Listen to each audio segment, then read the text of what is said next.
अस्सलाम वालेकुम। आप तमामी लोगों को रमज़ान की मुबारक की बेपनाह बरकतें मुबारक। मोहतरम हज़रात, हम लोग जब भी किसी मजहबी तकलीफ में इल्जा होते हैं तो इस बात की कोशिश करते हैं कि इस बात को बार बार हिंदुस्तानियों के सामने रखा जाए कि हमारी बरसना बरस की एक तहजीब है जिसका नाम है गंगा जमुनी तहजीब। उस गंगा जमुनी तहजीब का जो मैंने अध्ययन किया तो मैं इस नतीजे को पहुंचा कि इस तहजीब में आज जो पैगाम पैदा करने की कोशिश की जा रही है वो हिंदू और मुसलमान के दरमियान एक खलीज पैदा करके सत्ता की रोटी कुछ लोग सेकने का काम कर रहे हैं। ऐसी सूरत में मैं आप के सामने एक मिनट में सिर्फ इतनी बात रखूंगा कि यही वो कोशिश थी जो कामयाब हुई पास्ट में सफेद अंग्रेजों की जानिब से, और उन्होंने तकरीबन 100 साल तक हमारे मुल्क के हिंदुओं और मुसलमानों की पीठ पर आतंकवादी कोड़े बरसाए। अंग्रेज लड़ाओ और हुकूमत करो हम सब जानते हैं, हमारा हिंदू जानता है, हमारा मुस्लिम जानता है, सब जानते हैं कि यही वो पॉलिसी थी जिसकी बुनियाद पर हमारा देश एक सदी का गुलाम रहा। मगर अंग्रेज बहुत होशियार था, जाते जाते वो इस मुल्क में अपनी काली औलादें भी पैदा करके गया। जो काम कल अंग्रेज ने करके हिंदुस्तान में नफरत कभी बोया था, आज उसकी काली औलादें उसी अंग्रेज का पाठ पढ़कर हिंदुस्तान के लोगों के अंदर बंटवारा पैदा कर रही है। ऐसी सूरत में चाहे होली का मौका हो या ईद का मौका हो या रमजान का मौका हो, हमें इस बात को हट के दोहराना चाहिए कि दो मार्जिन कौमें खासतौर पर इस मुल्क में एक हिंदू दूसरा मुसलमान, हिंदू शुरू होता है हाथ से, मुस्लिम शुरू होता है माँ से, वहाँ से हाथ निकाला जाए, यहाँ से माँ निकाला जाए और दोनों को ज्वाइंट किया जाए तो हम बनता है, हम बनकर के हमारा हिंदुस्तान बना रहेगा। यही काम अंग्रेजों के मुकाबले में हमारे स्वतंत्रता सेनानियों ने किया था और यही काम आज के दिन हमें अहद लेना चाहिए कि हम मुल्क में नफरत की हवा नहीं चलने देंगे और मोहब्बत का पैगाम देकर सारी दुनिया को ये बताएंगे कि हिंदुस्तान नफरत से नहीं मोहब्बत के चरागों से पहचाना जाता है। Thank you. मुझे बड़ी खुशी है कि आज रमजान के मौके पर आपको बधाई देने का मौका मुझे मिला है। Greetings to all of you on this very auspicious occasion. मेरे भाई ने पहले तो कहा आइडिया ऑफ इंडिया को स्ट्रेंथन करना है और उस आइडिया ऑफ इंडिया का सबसे प्रमुख शब्द है सेक्युलर इंडिया। इस देश को मजबूत करने के लिए, इस देश को बचाने के लिए, यहाँ शांति और सद्भाव को रखने के लिए जरूरी है कि इस देश का हर व्यक्ति, महिला, पुरुष, हिंदू, मुस्लिम, क्रिश्चियन, ईसाई, सब सही मामले में सेक्युलरिज्म को इन लेटर एंड स्पिरिट माने। ये ड्यूटी है सबकी, इस देश को बचाने के लिए, रखने के लिए, मजबूत करने के लिए आवश्यक और इस बात के लिए हम सब मिलकर सेक्युलरिज्म को माने और अपने जीवन में उसको लाएं। और उसका सबसे बड़ा उदाहरण यह है कि एक दूसरे के त्योहारों में हम उत्साह से, जोश से भाग लें। हिंदू रमजान में, इफ्तार में और मुसलमान होली, दिवाली, इन सब त्योहारों में आपस में मिलकर मनाएं जिससे कि सद्भाव बना रहे और इसकी आवश्यकता सबसे जरूरी है। आखिरी बात बहुत जरूरी है कि हमारे संबंध हमारे पड़ोसी मुल्कों के साथ अच्छे होना बहुत बहुत जरूरी है। पाकिस्तान, हिंदुस्तान और बांग्लादेश के संबंध, नेपाल के संबंध, श्रीलंका के संबंध बहुत अच्छे होने चाहिए। ये किसी के इंटरेस्ट में नहीं है कि हिंदुस्तान और पाकिस्तान के संबंध अच्छे नहीं हो। हिंदुस्तान के लोगों की भी ख्वाहिश यही होनी चाहिए और पाकिस्तान के लोगों की ख्वाहिश भी, और अपनी सरकारों को ये कंपेयर करें कि वो ऐसी पॉलिसी अख्तियार करें, इस तरह से व्यवहार करें कि जिससे संबंध एक दूसरे से अच्छे हो सके। और अच्छे संबंध के लिए आवश्यकता ये है कि हम लोग डायलॉग, जिसको कहते हैं dialogue is essence of democracy, तो जरूरी है कि आपस में सद्भाव रखने के लिए एक देश का दूसरे देश के साथ डायलॉग बराबर बना रहे, एक समुदाय का दूसरे समुदाय के साथ डायलॉग बना रहे। इसीलिए आवश्यकता है कि हम सब मिलकर हिंदुस्तान और पाकिस्तान के संबंध मजबूत करें और ऐसा वातावरण तैयार करें कि जिसमें हिंदुस्तान के लोग और पाकिस्तान के लोग आपस में मिल सकें और एक दूसरे के सुख दुख बांट सकें। मेरा बहुत बार पाकिस्तान जाने का प्लान बना है और उसमें वहाँ पर एक चीज मैंने देखी है, हर मीटिंग में मुझसे रिक्वेस्ट की जाती थी, भैया हमको हिंदुस्तान में आने का वीजा दिलवाइए। तो इसका मतलब ये है कि वो संबंध अच्छा रखना चाहते हैं। और ऐसे ही हिंदुस्तान में भी बहुत से लोग हैं जो पाकिस्तान जाना चाहते हैं, तो हमारी ड्यूटी ये है तो समाज के कामों में भाग लेते हैं और चाहते हैं मजबूती से हिंदुस्तान और पाकिस्तान के संबंध अच्छे हो जाए और हमारे यहाँ विभिन्न धर्मों के अनुयायियों के बीच में सद्भाव बना रहे। आपको फिर से बधाई।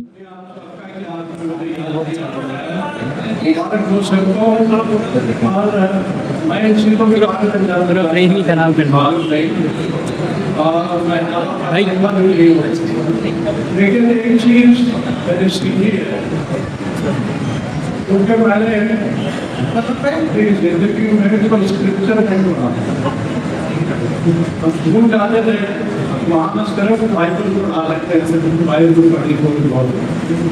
मैंने अपना स्क्रिप्चर सिखों का वो भी नहीं पढ़ा। लेकिन एक चीज मैंने सीखी, मेरे नजदीकी भाई यहाँ बैठे हैं तो बाल का सीधा जवाब थे, उन्होंने मुझे कहा था एक बार, अभी सालों की बात है, तो लॉ में बैठ के पढ़ रहे, तो मैंने कहा क्या पढ़ रहे, कुरान में एक इंटरप्रिटेशन पढ़ रहा हूँ पानी, मैंने कहा कुरान आप बार बार पढ़ रहे हैं, इसका मैंने कहा इसमें क्या लिखा है, तो कहने लगे इसमें ये लिखा है that there is God, that there is God, but only one God. So आप कौन से रिलीजन के हैं, क्या है, सिख है, ईसाई है, हिंदू है, मुसलमान है, सब एक होते हैं और एक ही जगह से जी हमारा जो मुल्क है इसमें सब शामिल है, कोई बाहर नहीं, कोई बाहर का नहीं है और ऐसे ही रहना चाहिए। बहुत बहुत आपका शुक्रिया।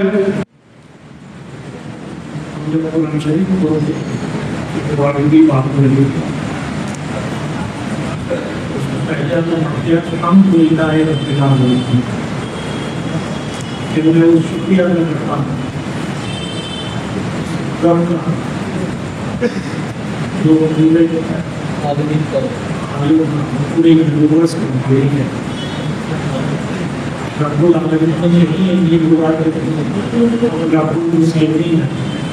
मुसलमानों रसगुल्ला की पालन गुल्ला के लिए मुस्लिम भी गुल्ला भी यही है कि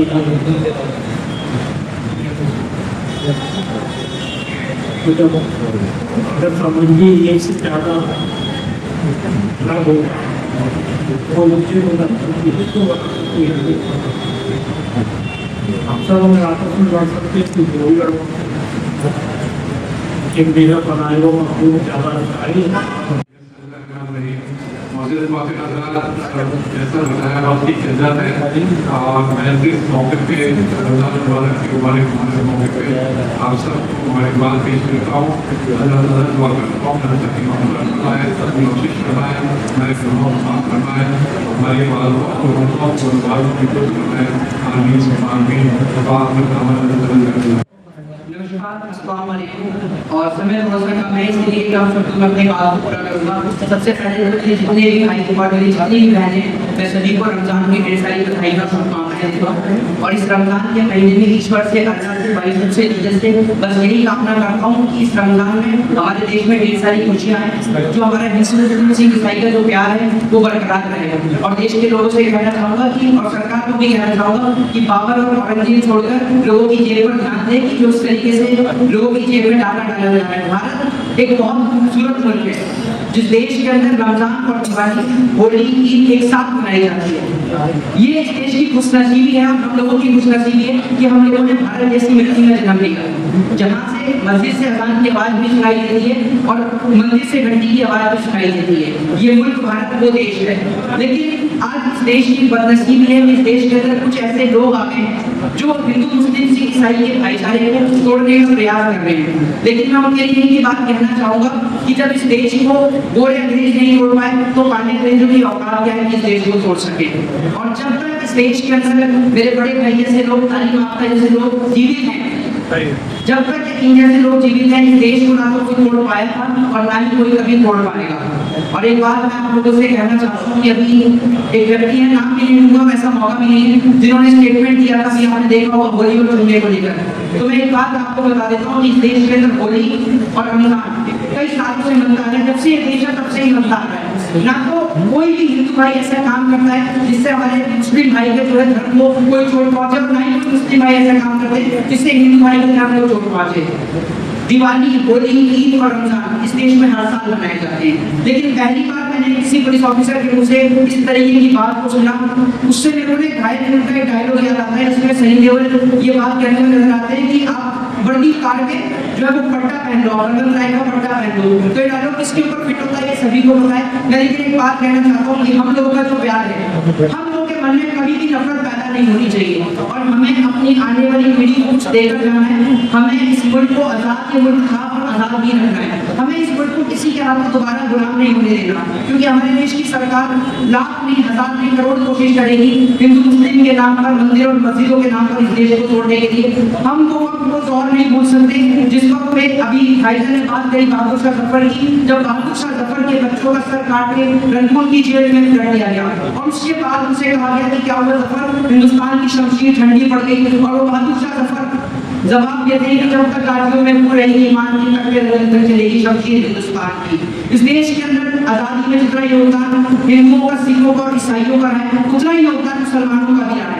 तो ये देश सभी का है, ये देश आपका, मेरा, हम सभी का है। तो हम लोगों की जिम्मेदारी बनती है, हम लोगों का फर्ज है, कर्तव्य है कि हम इस देश को टूटने से बचाएं। शुक्रिया एक बार फिर आप सभी को रमजान की और ईद की ढेर सारी बधाई, शुभकामनाएं। सबसे पहले मेरे सारे भाइयों को वाहिगुरु जी का खालसा, वाहिगुरु जी की फतेह, अस्सलाम वालेकुम। मैं आज इतना खुश हूँ आप लोग को देख करके। भाईचारा आपने जो बना करके जो हमारे आज के दिन को जो अफ्तारी का जो वो रखा है प्रोग्राम, तो सबको आपने बुलाया गया। तो आज मेरे को याद आ गया पुरानी साहब का पुराना 550 साल पुरानी, उन्होंने अपने सामने जब देखा कि पूरे हिंदुस्तान में, ना केवल हिंदुस्तान और भी जगह पे बड़ा तशद्दुद हो रहा है, जुल्म हो रहा है, चीज का आपस में बंटवारे हो रहे हैं, तो उन्होंने अपने सामने मर्दाने को, जो मुसलमान थे उन मर्दाने को साथ के लिए भाई चल पड़े पूरी दुनिया के अंदर भाईचारे का। और उसने एक ही बात बताई उन्होंने, अव्वल अल्लाह नूर पाया, कुदरत के सब बंदे एक नूर से सब जग विद्या, कौन भले को मंदे। आज हम लोग सारे भाई एक ही अल्लाह की रोशनी से पैदा है और आज हम सारे मिलकर एक दूसरे के गले लग रहे हैं। ये हमें मेरे पुराने साहब को देख के बड़े खुश हुई है। बिस्मिल्लाहिर्रहमानिर्रहीम। वालैकुम सलाम बनी आदम। मंच में बैठे हमारे बुजुर्ग हज़रात, वकील शाह साहब, बिरला आज़मी साहब और SBI के मेंबरान और जिम्मेदार, खुसूसन एडवोकेट शरीफ अहमद साहब और मेरे प्यारे बहनों और भाइयों, अस्सलाम वालेकुम व रहमतुल्लाहि व बरकातहू। मैं सिर्फ इतनी सी बात करूँगा कि कुरान मजीद जो है वो अल्लाह ने आखिरी किताब लिखी है इंसानियत की हिदायत के लिए, और उसमें अल्लाह ताला ने हमें ये सबक दिया है बनी आदम, जितने भी लोग 206 ममालिक में रहते हैं, 9 करोड़ लोग, इन सब की इज्जत की जाए, इनकी इज्जत की जानी चाहिए। इसलिए हम यहाँ खड़े हैं LGBTI के जो प्रेसिडेंट साहब गिरफ्तार हो चुके हैं, उन्हें जल्द से जल्द रिहा किया जाए। जो इतिहास लिखने वाले के बारे में और उसका जो नारा है उसको आगे जाना है कौन के ऊपर फैसला हमें समझना होगा, दोस्तों के दुश्मनों के रहना होगा। हम आज से संकल्प करना चाहिए कि इस देश के अंदर भी दूसरे बनाए सब लोग काम करें।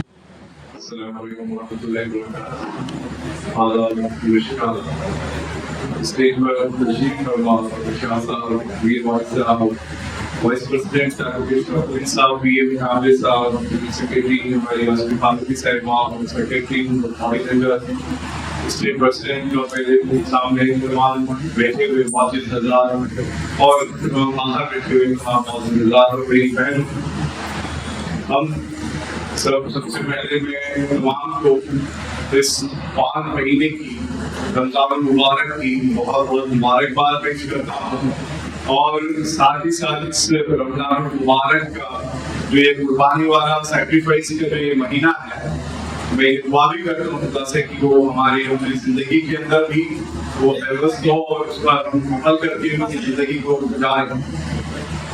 मेरे भाइयों बुजुर्गों दोस्तों, आप जानते हैं कि जो वक्त चल रहा है कि social Democratic Party of India आपके सामने कई तरह से आप लोग इसको देखते हैं, मीडिया कई तरह से प्रकट करता है, लेकिन असल इसकी जो खासियत है Social Democratic Party of India की, Social Democratic Party of India के हर एक लीडर और कैडर्स, उनकी एक ही धुन है कि जो आइडिया ऑफ इंडिया को लेकर हमारे बुजुर्गों ने देश को आजाद कराया, जो आजादी का ख्वाब देखकर कुर्बानियां दी, शहादतें दी, जेलों में गए, हमें भगत सिंह मालूम है, हमें अल्फाकुल्लाह खान साहब मालूम है, और जिस तरह से आपसी भाईचारे के साथ इन्होंने शहादतें और कुर्बानियां दी हैं, वो सब हमें याद होना चाहिए। और उसी को भूख से आजादी और खौफ से आजादी के इस नारे के साथ social Democratic Party of India पूरे इंडिया में उस आजादी को बचाने का काम कर रही है। उस आजादी को बचाने के लिए, हमारे संविधान को और हमारे लोकतंत्र को बचाने के लिए पूरे इंडिया में अवेयरनेस पैदा कर रही है, और तमाम जितने भी मजलूम तबकात हैं उनका जाति धर्म को बगैर देखे वो हमारे किसान भाई, हमारी बहनें, हमारे तमाम जो अलग अलग तबकात में काम करने वाले, अलग अलग देशों में काम करने वाले मजदूर हैं, जिस तरीके से हमारे देश के अंदर बेरोजगारी है, भुखमरी है, स्वास्थ्य है, अशिक्षा है, इन तमाम को एक साथ लेकर इस तरह से इंडिया के अंदर वो जो आइडिया ऑफ इंडिया हमारे बुजुर्गों ने देखा है उसको हम लोग बरकरार रखें। जो भीमराव अम्बेडकर साहब ने संविधान के बारे में कहा कि संविधान तभी लागू हो सकता है जब वो अच्छे हाथों में, अगर संविधान को अमल करने वाले ही अगर सही हाथ नहीं है तो वो संविधान नहीं बच सकता।